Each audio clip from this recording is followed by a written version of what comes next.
I am Buddy Martin. Glad to be with you tonight. Outstanding lineup of guests. I'm just trying to decide how to approach this 2024 football season. Very exciting. Many things ahead, some of them that will surprise us. But are you going to anticipate it with every moment? Or are you going to just sit back and chill and wait for it to come to you? Well, I can make a case for the latter, and I'll do that tonight. Come join us and listen to what our guests have to say. Be joined shortly by Graham Hall, then Rob Browne and Loren Meadows, all coming to you tonight from the Buddy Martin Show. So stay tuned. There's much more to come right here on this program. For Buddy Martin, call him up and tell him what you're thinking. But be kind because he's doing the best he can. Better, stronger, faster. Mama says that alligators are ornery because they got all them teeth but no toothbrush. Hey, what if the voice calls while you're gone? Take a message. Bye. You ready, champ? I'm ready for this my whole life. I'm incapable of small talk. But that's why you love me, right? Kind of intimidating to be in the presence of so many great athletes.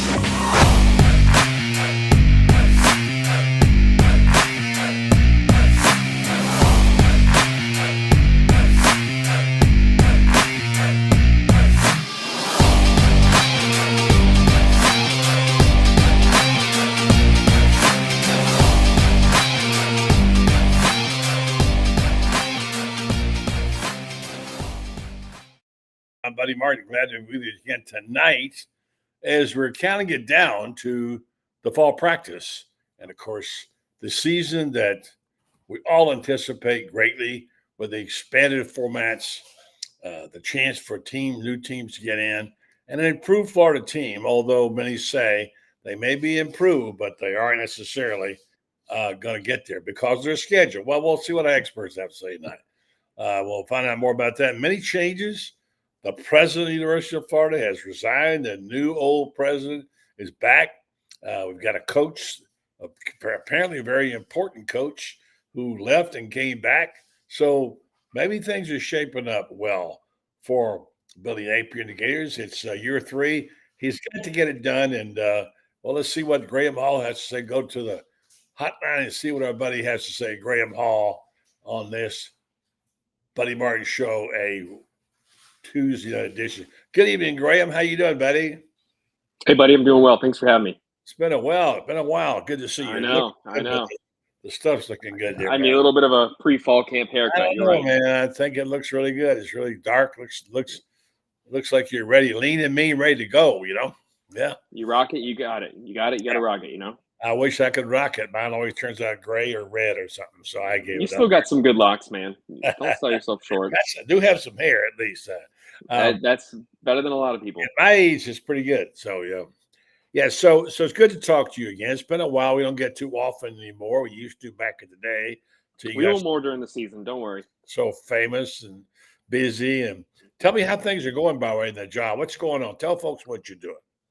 Things are going good. It's been a good off season to get a little bit of time of to decompress after spring camp and get ready for the season. My 10th season on the beat. I'm incredibly blessed to still be covering this team. Yep. Seasons? Seems like just yesterday. I don't want to age you or anything like that, but 10 seasons now. This is my 10th season. So blessed to still be in Gainesville. We bought a house back in March, and so we're settled here, really enjoying it.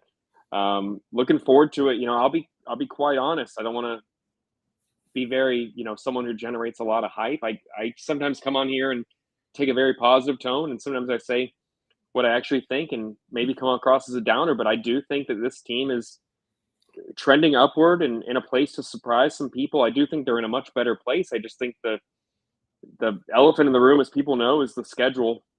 Who knows how it's going to go down? I think there's some teams on Florida's schedule who are going to disappoint. I think there's some teams that are going to be a little bit better than expected, and we'll see how it plays out for Florida. But I do think that, and this is the message I've taken on the message board for a couple of months now, even more than a year now, is that, and you can speak to this too, if you get to know Billy Napier and you sit in a room with him, you know how intent he is on building this program up and how motivated he is to build quality people, quality players, how invested they are in the success of this program.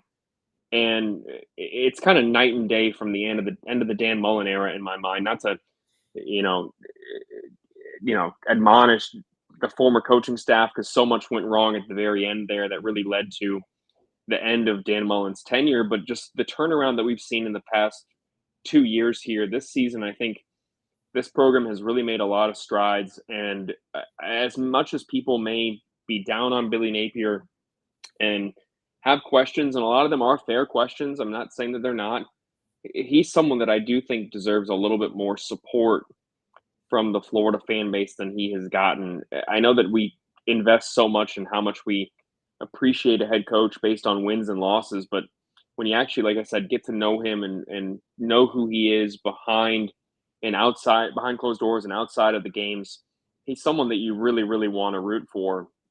And, in that regard, even though I'm objective and cover the team fairly, he's someone that I would like to see Florida fans, root for, rather than kind of rooting for him to fail here, in a sense, which unfortunately I have seen a lot of, not just on our message board, on social media as well. Mhm. People I talk to, who else is there out there that you'd want to come in here and be the guy to run the program, who's going to do a better job? That's a very good point. Who are you going to get?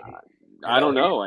There's not a Jed Fish out there, or at least right now, we don't really know who the ones who would be an ideal target. I encourage everyone to, if you support the Gators, to turn that support, channel it into supporting Billy Napier, because I think that right now and even into next year, he gives you the best chance at getting this program back on track and contending on a national stage. It's, again, as difficult as the schedule is, you got to separate that from the job he has done, in my opinion. I see the comments here. Of course, there are things that they can do better from a organization standpoint, and they've made strides to do that.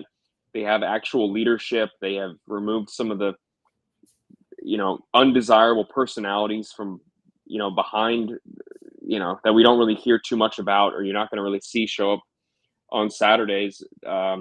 If they can avoid some unfortunate mistakes and implement the corrections that they want to make, I mean, this is a program that has a chance to be really, really good this year and next year as well. So that's my message heading into fall camp. I'm not really. I'm going to give a record prediction in the next couple of weeks here, especially once we see how fall camp pans out, making sure that Florida avoids any major injuries like we saw last year. Losing guys like Justice Boone. That is, I think, a huge thing for me, making sure everyone stays healthy. But everything I've heard about the strength and conditioning program, the leadership behind closed doors, how invested these guys are, how motivated they are, I think there's a lot for Florida fans to get excited about. And I understand why you're not right now, but I do think that'll change pretty soon. Well, I think you put it very, very well. And I think there are things and nuances in the program that take place that it's hard for us to see because it's internally a lot going on. A little things they drop on us, like Billy said at SEC Media Days. What does this mean? We've lost 500 pounds of fat and put on 500 pounds of muscle. I don't know what that is, but boy, it sounds impressive. And I guess it means they're getting leaner and meaner, and quicker, which I guess is what we're going to see this team. And there's so many things. It's just, we navigated through this changing football game that we were watching. Everything has changed. It depends on when you hit it, how you hit it, if you're prepared for it. Turns out Billy was ahead of his time in getting all these people, these staffers, these coaches that they got, because now it's legal to have them. It seems as though that's a good thing.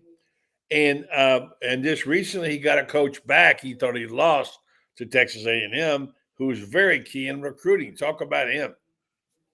Yeah, Joe Hamilton, a great person. Just getting him back from Texas A&M, I'm certain that he learned some things at Texas A&M and has an opportunity to come back and help Florida recruit.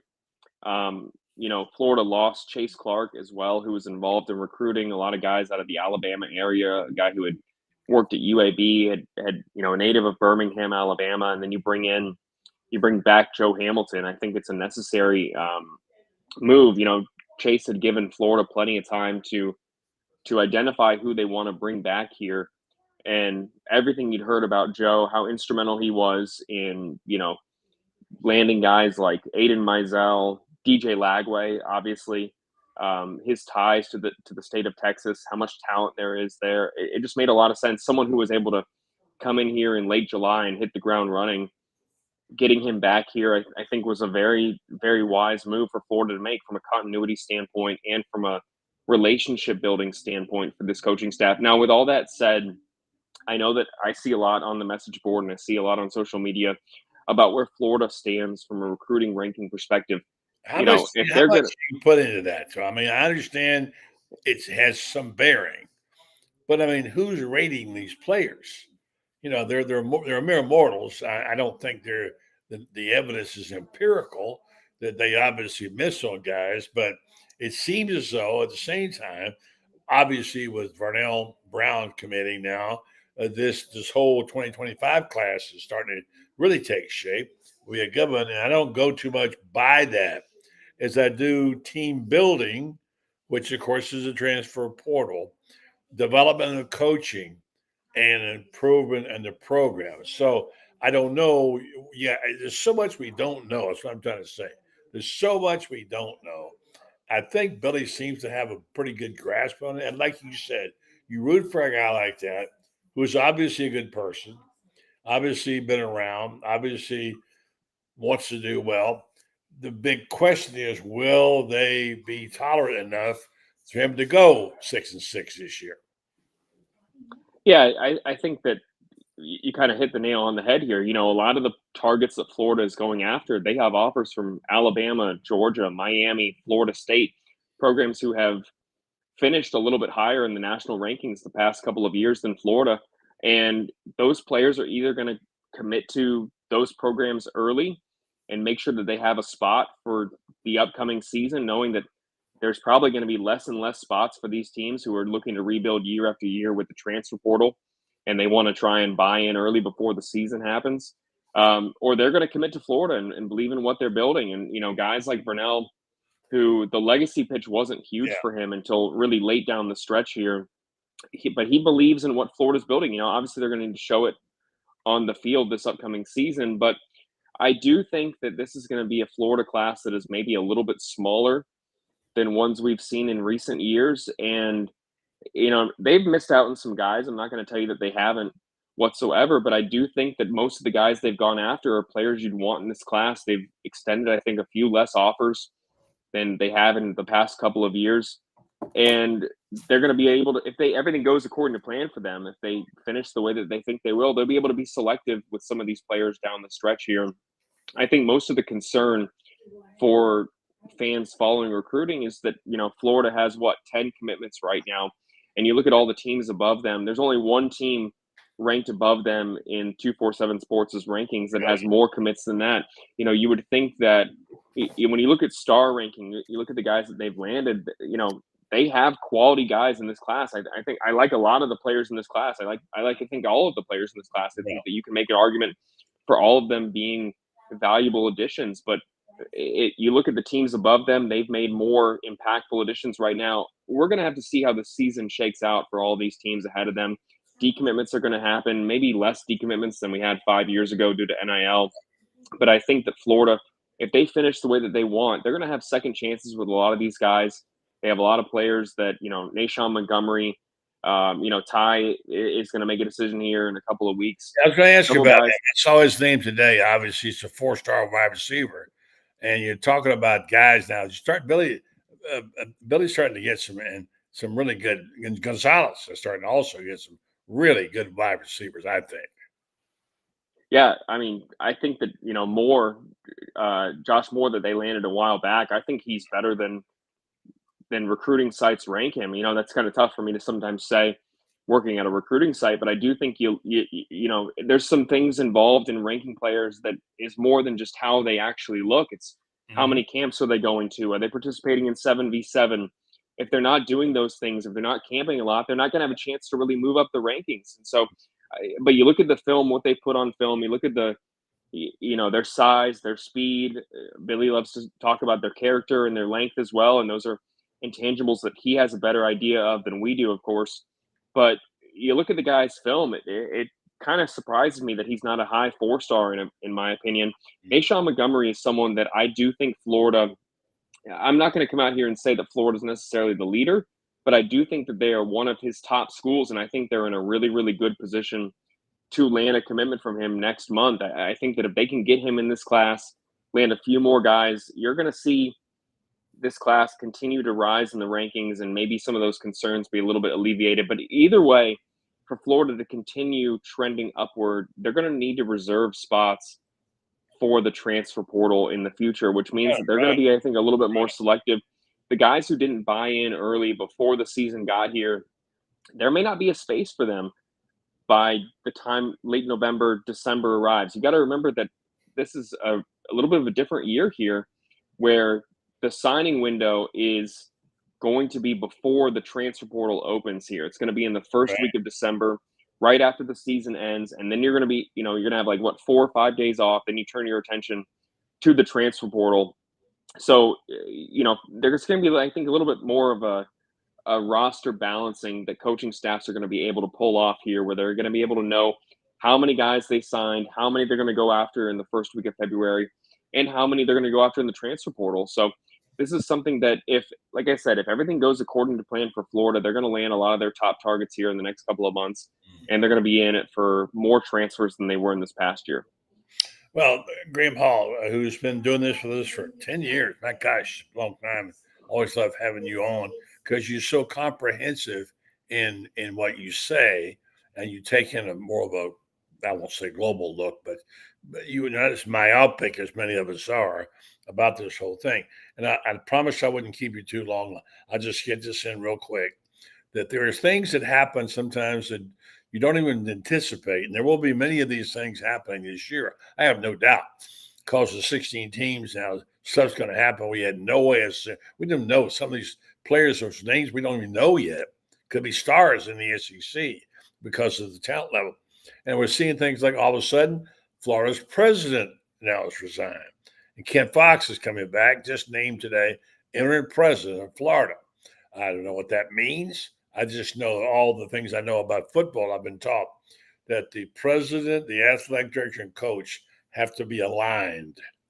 There were some people who thought, I don't know this, I'm just guessing what people say, that maybe SAS was more aligned with the athletic program. I'm not sure. So do you think that will have any bearing whatsoever on the program? Do you see any changes in what Fox might do? Or will you go back to some of the things that he did that were not popular with some Gator fans?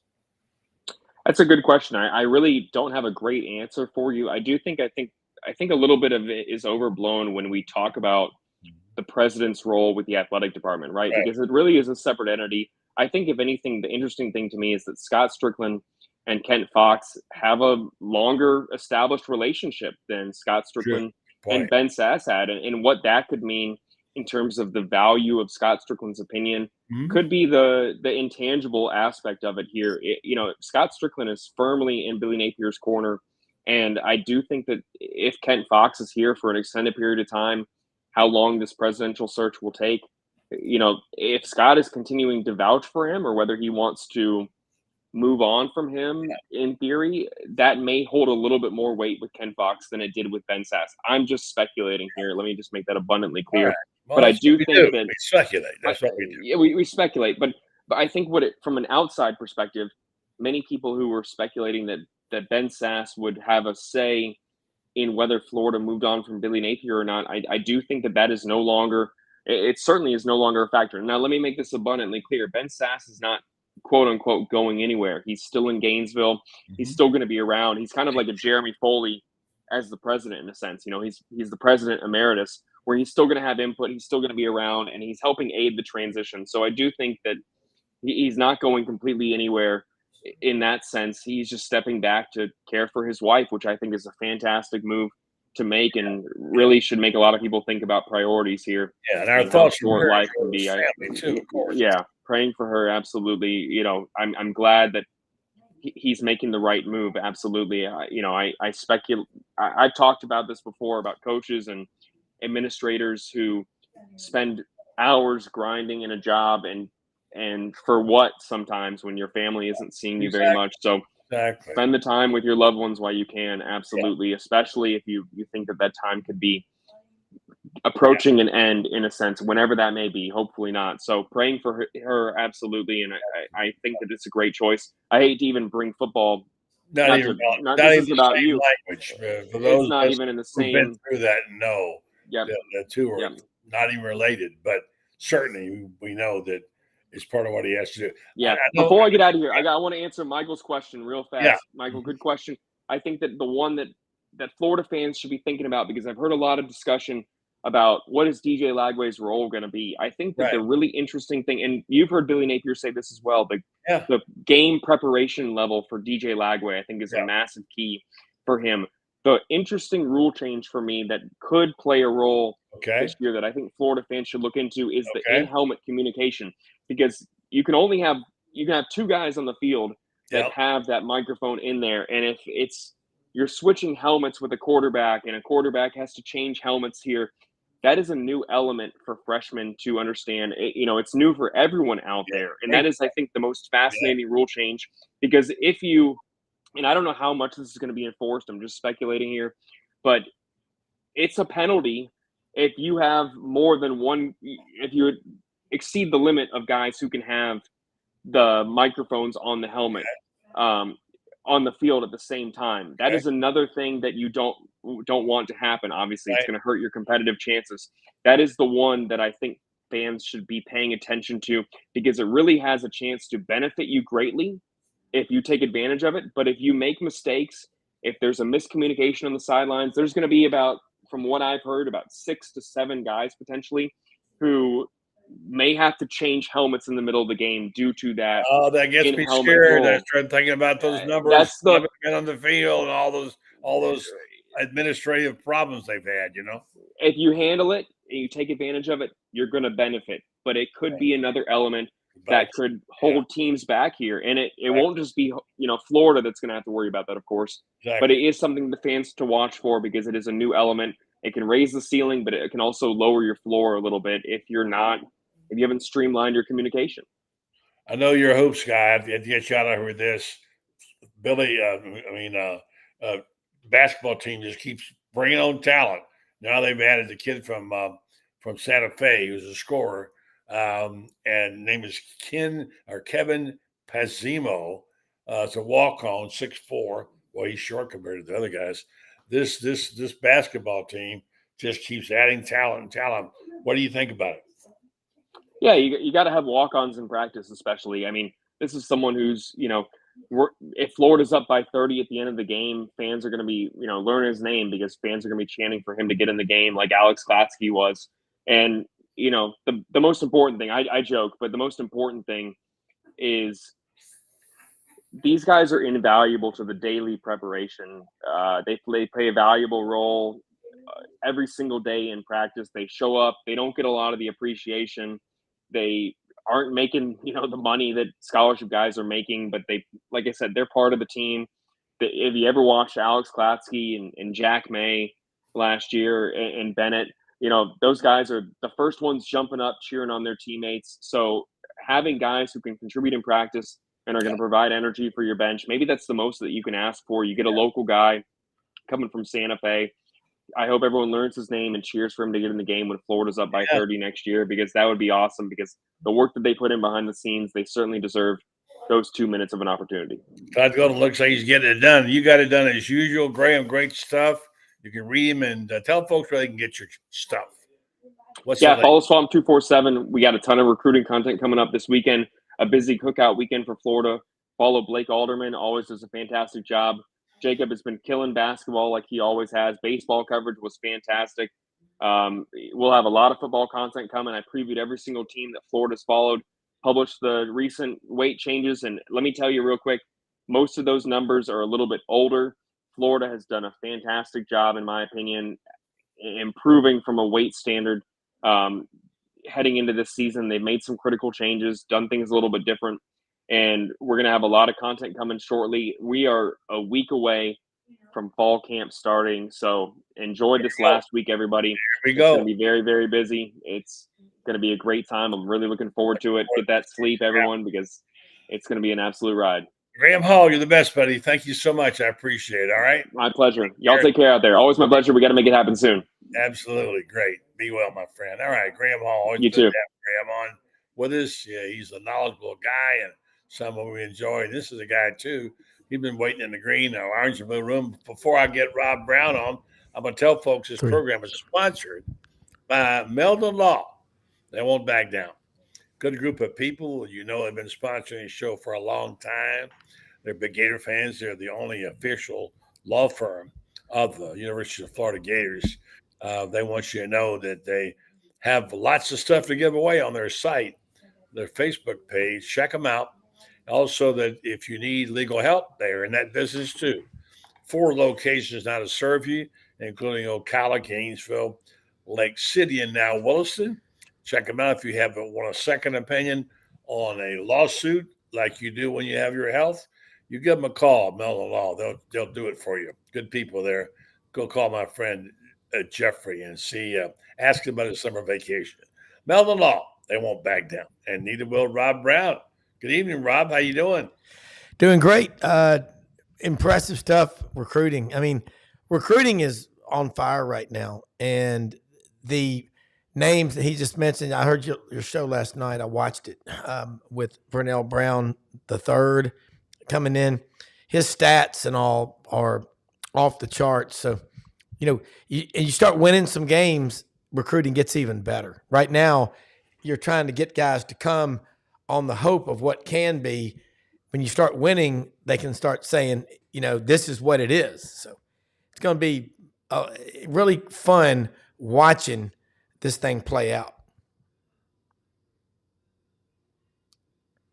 Buddy?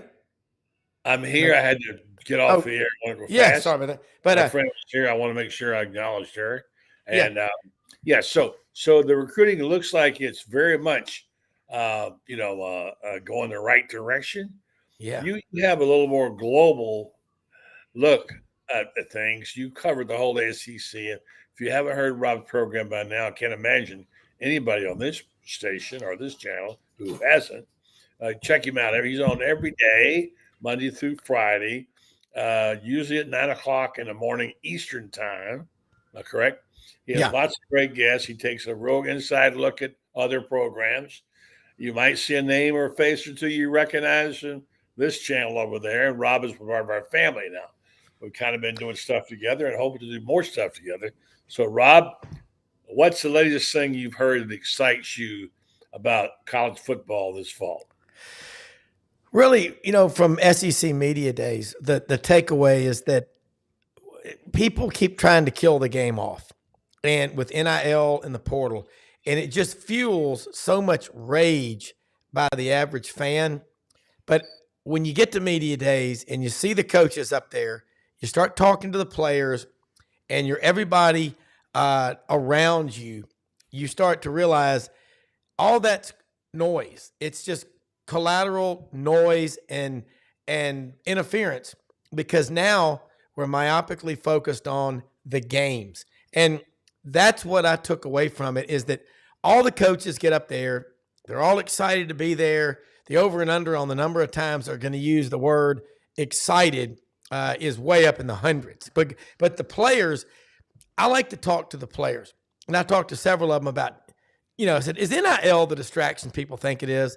They said, no, it's not. There's very few people getting paid a lot of money in college. I'll say it again. There's a minute number of people getting a lot of money. Now, you have some examples of Carson Beck at Georgia spending $285,000 on a Lamborghini SUV. I can take the list of really wealthy people I know, and none of them drive a car like that. They typically drive a car probably 10 years old. That's just reality. But I think that Texas and OU coming in, people love to criticize Alabama fans. Well, they've got the hardware to back up the bragging. Texas, they've got tradition, but since 1996, when the Big 12 was formed, they won it 4 times. Oklahoma's won it 14. But I do think Texas is better equipped to come in the league. And I said that the biggest thing was you didn't have the fans of all the SEC schools in the lobby. I did meet Nacho Alabama in his serape with the big sledgehammer, which was a block of cheese that said rat poison on it. I met Dan Bond out there. And Brendan and I were running around like, you know. You guys did a great job there. Really, it was fun, buddy. Yeah. It wasn't work. It was. Well, it's a passion. It is work. It's because you enjoy it. I mean, it's not work, but it is. Yeah, okay. And by the way, on the NIL matters, this report came across today. Shane Matthews brought it up to me this morning. I had not heard it on his show, where I do his show every Tuesday morning on Pot Up with Matthews. And apparently, this particular KFOR in Oklahoma City did a deep dive on NIL money and On3's NIL deal tracker.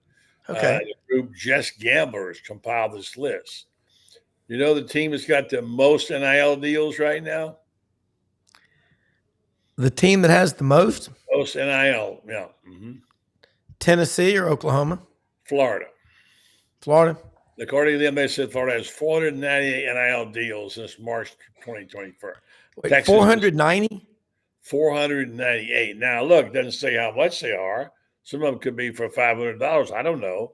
But according to what they said here, Florida has the most NIL deals, 498. Now, Freddie Weeby, of course, who runs Spurs Grand Grill and is the official revenue officer for Florida Victorious, the arm, which is the arm of the organization that raises money, is on that and big time, and got a special thing running right now about raising money to buy vegetables for the people who were in need, and that's been talked about on this show. But here's the deal: I was really surprised that Florida has 498 NIL deals. Now, how much is that? I bet it's probably not the most money, but it is an awful lot. That surprises me. Does it surprise you? No.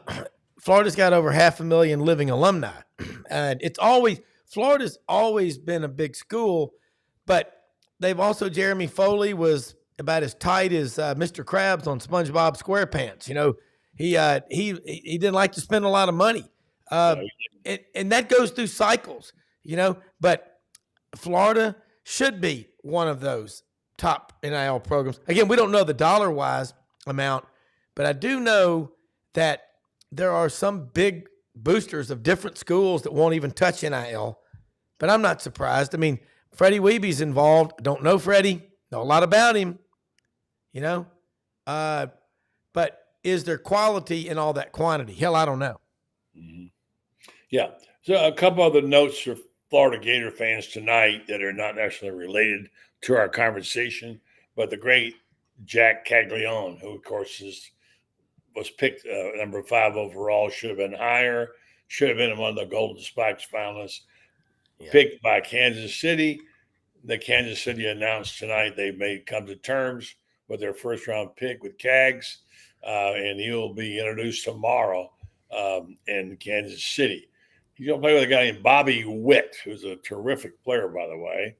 And I bring him up because something unusual happened last night. Bobby Witt needed one single to hit for the cycle. You know what that means, of course. Home run, triple, double, and single, which is a rarity. It was the most rare for the Kansas City Royals, who haven't had one since like 1990 or something. Wow. The longest time. He comes to bat against the Diamondbacks, one of their rivals, and gets plunked in the back. Never gets a chance to go for the cycle. Not a bunch of happy campers. In fact, the little tiff broke out and the Arizona manager got thrown out, whatever. I'm saying to myself, if you want to just keep the guy from getting the hit for the cycle, which I hate to think they would do that, but they probably did, then just put him on base. You can do it now. You don't have to even pitch the guy. Give him a free pass. But he plunked him in the back and did not go well. So anyway, Jack Caglione is now going to be signed and will be introduced at Kauffman Stadium tomorrow. So that's a good deal. A big news around here was the return of Joe Hamilton, the super scout. He's head of Florida Scouting, who left and went to coach with Texas A&M, and after 2 months has come back. They're talking about it in glowing terms. He's the guy who had a role in signing and helping get some of their key players, and including DJ Lagway. So everybody's raving about that move. So there's a couple of items there going on. And while you're talking, I'll go get a couple of our chats as we wait for Loren Meadows to join us, comments, and put them up tonight. So things are happening. Michael Burton says, great for Cags. Yeah. All right. So I think I thought about this today, and maybe you want to weigh in on this. We're getting it down to we only got about a week or 10 days till practice starts around here. And it's going to get real busy and frantic. And I've decided, see if you agree with this, as exciting as this season may be, I think maybe we need to wait and let the season come to us. It's a long season. A lot is going to happen yet. But as I'm thinking about it, I'm going, well, I get all nervous. So my approach, I thought today, I'm going to be a little bit more methodical about, and we'll see how things go. I think it's going to be a tremendously exciting year. I think there's so much anticipation because you got Oklahoma and Texas coming in the league. They're the new kids in the lunchroom, and everybody's going to be looking at them. But when Texas and OU come over to the table, I don't think a lot of people want them to sit at their table. I'm really excited. I talked to Tyler McComas, KREF Radio out in Oak City, Norman. We're going to have him on the show. Hell, Friday we're going to have Chris Plank, the sideline reporter for the Boomer Sooner Football Radio Network, joining with us. And listen, I just get the impression that Oklahoma, they're a lot like Alabama. They're Texas. You go back in the last 54 years. The state of Texas, with 30 million people we know of, 14 Division I schools now. They've produced one national championship from that state. Florida, the state of Florida, from 1983 through 2013, that 30-year period has produced 11. 5 for the Canes, 3 for the Gators, and 3 for the Noles. Yeah, but Texas is going to run the league. Don't you know that? Oh, yeah. They were born on third base and thought they hit a triple. There you go. Here's a guy who was born on home plate and probably had a home run. One of our friends. He did. You have him right here quite often. Yeah. During the virus, Coach Loren Meadows. Good evening, Loren. How you Hello, guys Coach. doing? Hey man, that's a credit to Pat and Charles Meadows for landing at the home run. I came from good stock. That's so right. My folks definitely put me and my 2 brothers in the right place. So I know your mama, so I can speak to kudos to that. I know that. Yes, absolutely. sure. Yeah. So, all right. So it's good to have you, Loren. And we're having a conversation about the approach to the season. We're all getting kind of jacked up here about this year with all the changes, which is good. But I said to Rob, I think I'm going to take a little more cautious optimism approach. It doesn't change my positive feelings about things. Maybe let the season come to me a little bit, Let's see, because we know there are going to be so many things that are going to happen we don't anticipate. But hold that thought. Let me just tell you right now, this program is brought to you in part by our friends at TitanMRI.com. They're the people up in Gainesville, North Central Florida, where you can get an MRI, and it'll be a lot easier and better for you. Check them out if you need one, because they will custom make an appointment for you. If you can't come during office hours during the week, you're going to come on weekends tonight, Titan will make an appointment for you and have someone there so you can come and have your MRI done. They have great first-class equipment. They make it so you don't get so claustrophobic inside those things when you go. And Lauren, you're in the medical business. You know how that is. And, of course, they also say no insurance, no problem. Cash your card. They'll take it. It's not that expensive. So I encourage you, if you're interested in an MRI, check out the people at TitanMRI.com. Loren, the talent level took a jump this week in Florida with Brownw, and things are looking good in the recruiting department. Yeah, I mean, Brownw, I spoke about it on a previous show. You know, this is a sign of the times where now Florida needs to continue to get some of these legacy athletes. You know, they struck it big with Miles Graham, who I think is a star in the making, son of Ernest Graham, and then Browne, obviously son of Brownw Jr. Just two high-level prospects, number one. But like I was telling somebody, buddy, you know this, in places like Ohio State, even like at Alabama and Auburn, if daddy played at Auburn and Alabama, then I go to Auburn or Alabama. I go to Ohio State if daddy played at Ohio State. And for a while, Florida was just missing on those legacy guys under Mullen and even under McElwain, where guys were going elsewhere. And, you know, kudos to Billy Napier that he's been able to bring those legacy guys in, because that's the way it should be. I mean, if you're a kid and, like I said, daddy played for Ohio State, they don't miss on those kids. They just don't. It is a thing. And it's becoming a thing at Florida. Ben Hank's son is another prospect that's going to be a high-level guy that Florida simply needs to get. And I think it bodes well for the optics of recruiting and things like that. And I think that the one thing that you can applaud Billy Napier for is most of the case, and we talked about this, recruiting has changed so much that the transfer portal is such an important piece of team building. And, you know, you couple that with great recruiting base with people that here in Florida. And I think, yeah, like you said, it does put things in a positive space and get them on the right track. So, yeah, I mean, I think that was a big get for a lot of reasons. For what I understand, Brownw III is murderous in the slot and really good with the ball in his hands. So you talk about Eugene Wilson and Brown the third on the same team here the next season. I mean, you got something cooking there, and they're going to have some other guys around them. So it could be interesting. I agree with you. It's going to be fun to watch. And Billy Gonzalez is starting to get some talent at the wide receiver position. Another kid may sign in a couple of days. They're looking at him too, wide receivers. So the talent level, Rob, has gone up in Florida the last couple of months or so. And I'd say it's trending upward, Loren, way things are going. We can't predict what will happen, of course, but we know this is the season of survival. They get that 7-8 wins. They're golden right now because things are going to go up. They got the good quarterback coming up in Lagway. They got a good senior this year to lead them. So I think this looks like it's really taking shape on behalf of Billy, and I think we'd all like to see him do well. Well, the thing you can ask about your team is not only are they a talented football team, but when you talk to guys like, you know, guys that are going to be leaders on the team, your Graham Mertz, your Austin Barbers, your Asa Turners, you know, guys, the Shamar James, Montrell Johnson, there is a belief in the philosophical parts of this football team.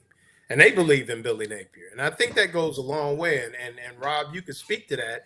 I mean, when you're building a team and the team, you know, I was always told it doesn't matter really what you do offensively and defensively, as long as it's sound and your kids believe in it, you're going to be in good shape. And I know a lot of people make a big deal that Florida is not going to do as well because of the schedule. They're going to be better. And you talked about Titan MRI. There's going to be a lot of MRIs in August. You know, guys are going to get banged up. Guys are going to be missing. It's going to change the outlook for a lot of different rosters throughout the country. And, you know, for instance, Caleb Downs goes down at Ohio State. They got problems. Yeah. You know, they got an issue. You know, they really don't have an answer past Howard at quarterback. You know, I mean, there's a lot of things that could shape a lot of different football teams. Yeah. I mean, what if DJ goes down up in Tallahassee for some reason? I mean, there's a lot of things that go into it. So, you know, it's like you said, let it come to you. You know, I'm a person that I'm a big pop culture person as far as the the landscape of college football. They got the video game out now that broke box office records, and a lot of people be fired up by the time football season is. So, just get on the joysticks, take your time, watch the Olympics, and before you know it, football season will be here. I like your approach. I think the Olympics is certainly going to be 17 days of good watching. And I know, Rob, we talked about this. People think things only happen to their football team. Yes. Like, we don't have this kind of guy. We don't have this position. We don't have this backup quarterback. It's not just you. There's 16 teams out there. They all got some problems to deal with. And that's what we'll find out about it. Where are those holes? They're not all going to be solid. We'll see how that shapes up. There are going to be some games won that weren't supposed to be and games that were lost. This is the SEC, Rob. Well, everybody wants to get together for the book club meeting before they've read the damn book, okay? This is a 12-chapter book, and you better do a lot of loving on those players because you're going to work their ass off.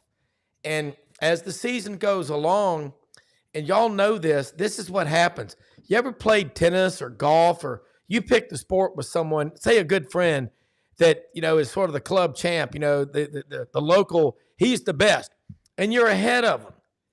And all of a sudden you go, wow, I'm ahead of him. And it's like, I guess I'm supposed to roll my ankle or collapse. You've got to believe that you're good enough in the first place. And I keep going back to Florida. Everyone talks about the schedule, logo fever. They're not breaking down the roster. And I don't know if Billy Napier's a pretty hard-headed guy.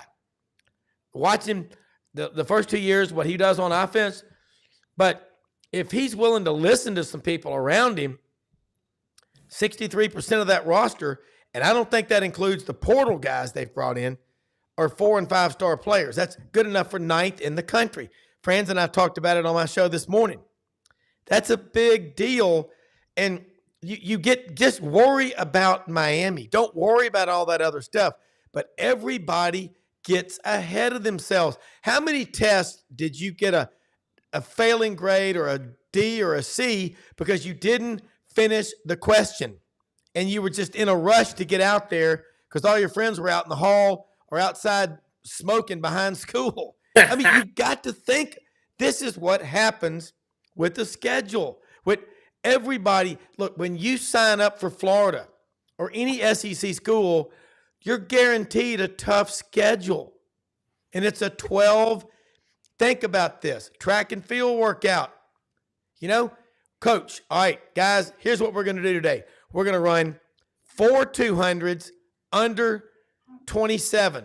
You're going to have 90 seconds in between. You're going to run 4 400s under, say, between 60 and 75 with a 90-second break. And you're going to run 4 800s. I want them all under 205. Well, if you go out on the first one and blow your wide, you got nothing left for the other 11. Yeah, sure. Hey, it's what you have to. I like to draw pictures. Yeah, that's just what happens. Good point. I want to get back crazy. to Ben Hanks' son for a second. For those who might not know this story, and that is that Ben Hanks was a player from Miami that Steve Spurrier really wanted. He was borderline academically. He was a great kid. And Spurrier went to the mat for this guy. He went to the president and AD and said, I guarantee this kid will graduate. He's a terrific player and he got high character, and I'll vouch for him. And he went out and got his number 11 out of retirement, Spurrier, and gave it to this kid, Ben Hanks. And Ben Hanks came and played for Spurrier, had 4 great years, graduated, and now his son's coming to Florida. That's a legacy right there. Yeah. Right. And, buddy, let me throw this out. Here's a Gator Bait exclusive for our guy, Tommy Roberts. This is what you get when you kind of sleuth around. This is the kind of journalism. I can say for 90% certain that C.J. Ingram will not be playing football at Florida. He is basically going to focus on basketball from what I understand. Well, I've heard that rumor, and hey, more power to him. Yeah, no, he's a great kid, and has really elevated himself in the basketball space when the summer started, I think he had 2 offers. Now I think has offers from 12 of the 16 SEC schools. Yeah. So, no, definitely great young man. Mm-hmm. So if Florida gets him in either sport, they will be, in great shape. He plays quarterback for Hawthorne right now, but I don't think so. He wouldn't play quarterback in college, but I think he's being recruited like as a receiver. But I think basketball, he's grown a little bit. He's about 6'6" now, so I think he's going to focus on hoop. We like to keep it positive around here, but there's some people who like to be not just critical, but negative about everything they say. Why? Because they want attention. Like this guy. He comes on every night and finds a way to trash some part of the program. So there you go. You got your low bottom. You got the low bottom. You got your little goodie in there. You've been screaming for attention. And there it is. Every night he whines, complains, and just rips. Hey, nobody's harder on Billy than me, but I don't see it. But this is the difference of being. No. I'm saying I don't. You're not on a mission to making you look bad. Right. No. I don't. So we get it low bottom. You are low bottom. Yeah. You made it. You're in the Hall of Fame as a low bottom. Okay. There you go. I don't see 13. I know, but they're picked 12. By the way, there are 16 teams. So, but no, I think the good stories, the legacy stories, we started talking about that earlier, are really good. Like the Ben Hanks story, now the Vernell Brown story, and the Garnish Graham story are all feel good stories, especially when they come through. Which these are the kind of players, the kind of kids they are, is that they live up to. And did you hear Vernell's dad say, "I gave him his name, and I can take it back." I don't know. That's granddaddy's name too. So exactly. Interested to see. But they're all about 3. So here we go. So we're going to count it down, and I've taken my pledge.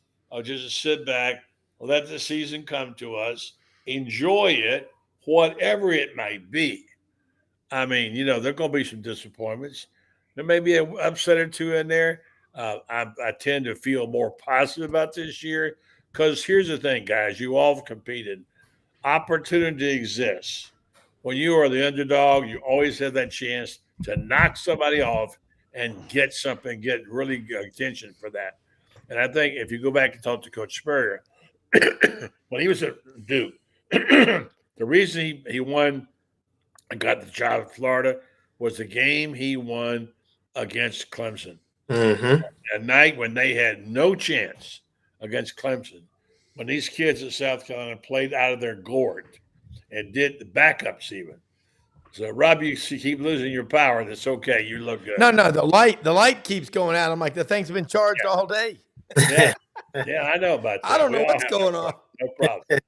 We're about to wrap it up here. Got a couple of minutes. What position does C.J. Ingram play in football? Plays quarterback. Quarterback. He was the quarterback for Hawthorne. I'm just repeating. Two-time state champs at Hawthorne, and right. Like I said, I don't know. I know that I know that for a fact that basketball is where he's leaning. I've heard that from other people, and I trust your sources. Right, and I don't know what that means for his future at Hawthorne or anything like that, but I do know that he has grown a little bit. His basketball game is starting to expand. And like I said, he started the summer with maybe 1 or 2 hoops offers.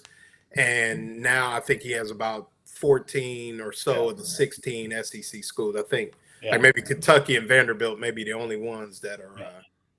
Let me just warn you about random acts that happen sometimes. There's no way of knowing some things will happen. And this may have no bearing on anything. But the mere fact that Florida's president, Ben Sasse, has now resigned and the former president is coming back, Kent Fox, named interim president today. How much of a bearing, if any, will that have? I don't know. But, I've always been told that what you have to be a winner consistently is alignment, where the president, the AD, the coach are all in a line. I can't tell you how that works out, but Billy does have a previous relationship, and so does Scott Strickland, have a previous relationship. So maybe that'll work out. But he is just the interim president, and they're going to do a national search. So, but things do change, right? Yeah, I absolutely. mean, you better hope that president. Well, some schools, the boosters tell the president what to do. Yeah. That's just the way it goes. And there's some in the SEC like that. Well, Fox is not that kind of guy. Yeah. He's got his own mind. He's done some things that some of us are not happy. And among them are he killed the Gator bait cheer, which did not make us very happy about that. No. And the reason because it was based on nonsense. Yeah. Anyway, but there's things like that. You know, we get in politics, what happened. I'm hopeful he's only going to be an interim. He's not going to be the president. So there you go. So, all right. You just want to have all your boosters, your trustees, your board of regents, whatever it is, everybody on the same page. Yeah. When you're united, when everybody's pulling in the same direction, man, it's great. And nothing pulls people together like winning. But I mean, again, Billy Napier, there's a lot of coaches on trial. And basically every coach in the SEC is one or two bad losses away from the fan base going crazy. And we just got to let it play out. I like what you're saying, buddy. We got the Olympics coming up. I'm looking forward. This is going to be, I love the Olympics. How many SEC athletes? 267 in the Olympics? 34 of them from Florida, not counting the coaches. I think it's, what's that, Loren, about 41 or something, all count the coaches? Oh, yeah, 34 former president athletes, and then the 7 or 8 coaches. Yeah. That's some really good ones. It's the one that I'm going to look forward to watch run and play there. Yeah. It's a joy. Starts Friday night, correct? Yeah, Friday night they open the ceremonies, and then but I think there's some events, some little Olympic sports during the day, then the opening ceremonies at night, which are going to be cool. They're going to have the barges going down the Seine River and things like that, so it's going to be cool. I guess also that LeBron's carrying the flag. Yeah, 5-time Olympian. Arguably one of the top 5 players ever, was voted by the team to carry the flag. So, that you got to love when, the best honor I always say is from your peers. So the fact that, athletes from all different sports, feel that way about him is I think is good on his part, So, Sorry, I know you follow track and field pretty close. Give us the gold medal possible winners for Florida would be involved. Do we have any?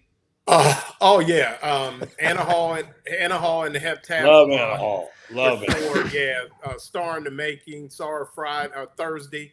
Great young lady. And then obviously the man of the hour, Grant Holloway, who right now is by far my favorite professional athlete. Smooth athlete. I mean, just a great dude, man. So humble. So, just goes out of his way to speak to everybody, just a down-to-earth dude. And once again, I think he's going to be, a lot of people talk about Noah Lyles, and rightfully so, and his Gainesville connections even. But, Grant Holloway is just such a special guy, man, and such a technician. And he's going to, he's going to take his time, get through the rounds. And I think he really has set himself up to peak at the right time. So it really should be a good Olympics for him. Those are, and then obviously we've got the swimmers, Ledecky and some of the others that train here in Gainesville. Right. And just a lot of but as far as track and field, the 2 best chances is I think Anna Hall did a nice job of kind of backing off after the trials. So she's really healthy. If it's close at the 800, she's going to win the whole thing. Because she's far and away the best heptathlete in the 800. And then, like I said, Grant Holloway, he really just has to master hurdle 10. If he can master hurdle 10, and that's kind of always been his hiccup when he's got beat, if he can master the 10th hurdle, because he's going to be out front at the beginning. So he just got to master 10 and keep him up off him, and he'll win the gold. And then to answer, we had a question about the Boozer twins. Yeah. From what I understand, that Florida is definitely in play for the Boozer twins. Only thing is they probably gonna be one and done. So if they, We have for Tell a us, year, but tell us who they are. yeah, they're. I think one is the number one player, and then the others maybe in the 20s. So two really good basketball players. I can't keep up. Yeah, sure. All right, my man. Well, good job by both of you. Appreciate that very much. And you guys take care. We'll catch up to you. Thank you, Rob. Don't forget to catch Rob tomorrow, 9:00. Who's on your show, Rob? Starting off with Ron Higgins, a great sports writer down in Love Baton Ron Rouge. Higgins. Used He's a to terrific be in Memphis. Used to go to church with us. Love that guy. Followed good up by Brad Logan Media Network in Bruce, Mississippi, Oxford, and then Vince Ferrara from the Sports Animal in Knoxville. And we'll tap on all 16 logos, which is what we do every show. And thanks for letting me be on here. Love being on with you. Thank you. Love having you on. Rob, are you in Memphis, Rob? Yeah, in Memphis. I'm heading to Auburn tomorrow to go meet with the Exo Armor people, the ones making all the 3D casts and braces and all. And then I'm going to meet with the AI people that Brendan and I, by the way, Dr. Reed, Office of the Provost at Florida, chaired that panel, blue ribbon panel on AI that Brendan and I attended at Media Days. Holy shnikes. Florida and Auburn are the tip of the spear for AI. And we're going to bring them on the show with us. I'm going to meet with them as well when I'm down there. I'll be in Memphis. I'm flying into Memphis for a Mississippi State game. So I'll be down later. Okay, yeah.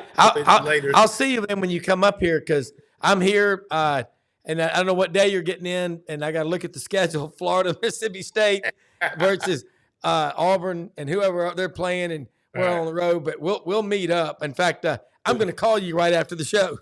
All right. All right, guys. Thanks a lot. Great job. Appreciate it. All right. Appreciate it. Brown, Loren Meadows. Thank you. All right, folks, we'll wrap it up with a thank you to our special sponsor at WinStar Medical Research. They've been with me a long time, and so proud to have them as a sponsor and also to call them my friends. They do so many good things in our community, good people. They also sponsor a lot of good stuff. And Joe Sorrentino, one of the proprietors and founders, his son Joey was a walk-on special teams player at Florida under Urban Meyer, one of his favorite players, now a dentist in Ocala. And Mary Brantley is married to the famous Scott Brantley. And boy, what a gift, what an angel she's been to him. So in addition to that, it's a company that wants to help you get better, would like your participation in some of these clinical research trials to get information they can send off to these companies to get a better feel on what we need to do to be treated here in this area. So if you'd like to be a part of the clinical trials, they'd love to have you. All you got to do is log on to their site, winstar.net, look at the part about clinical trials and click on it and see if you qualify. And you could be compensated for time and travel. And it'll be an interesting experience. You may be able to get information and even medication that you can't get anyplace else but there. So check them out. Good people and a good cause. WinStar Medical Research, seeking tomorrow's answers for the health questions of today. Thanks to Graham Hall, thanks to Rob Brown, and thanks to Loren Meadows for the show tonight. Good job by everybody there. Good to be with you tonight. And we're back tomorrow night. We think we'll have, I believe Alec Pete Wilbur had a interview with Steve Spurrier, which he said some interesting things. We'll check that out with Alec tomorrow night right here at the program. Have a good night, folks. Thank you.